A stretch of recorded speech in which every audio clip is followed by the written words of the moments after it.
Thank you all for coming here today. We are here because of bad news.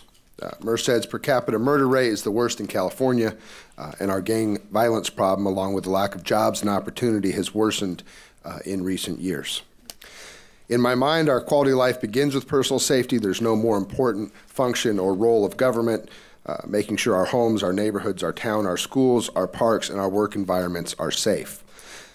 But we have some good news today in that our community leaders, the sheriff, the district attorney, the board of supervisors, our cities, our chiefs, are all committed to working together to address the problem. Your state and federal representatives are here today and are working with local leaders to bring resources to assist in this effort. Senator Cannell and I made a state budget request this year for $4.5 million to fund a violence interruption prevention emergency response program in Merced County. Just this week, the legislature, both the Senate and Assembly, approved that state budget with that request intact. Certainly, we still need to finish the process. We're going to need the governor to sign that without making any additional changes, but we're hopeful and excited that we've got that money potentially on its way to assist us with this problem. In addition to that, we were able to secure $20 million to the chiefs and police departments throughout the state, and we're as well as $1.1 million to UC Merced for public safety resources.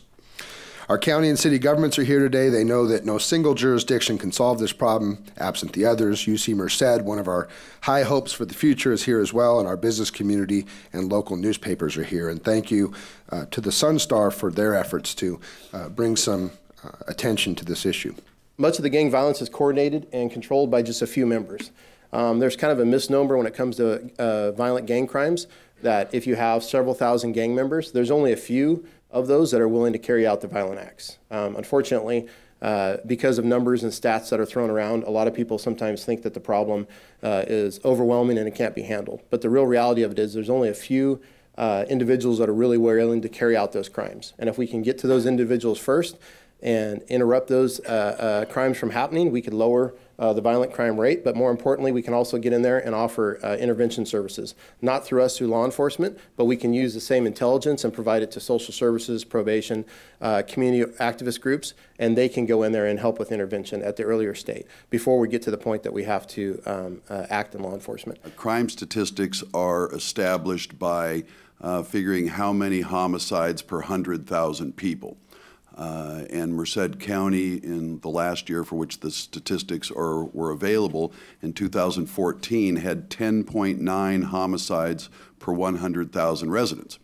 The state average is around 4.5, just under 5. So we were considerably over double the state average for homicides. That's obviously of great concern.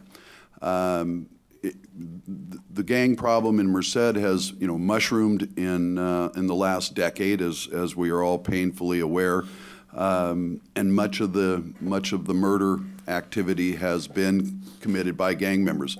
The district attorney's office is currently prosecuting over 60 people for homicide. Over 40 of those are for gang-related homicides. So clearly the lion's share of the homicides committed in Merced County are gang-related, and there offers us the greatest opportunity to make significant changes in that rate. It's obviously the last thing in the world we want to be known for is #1 in homicides.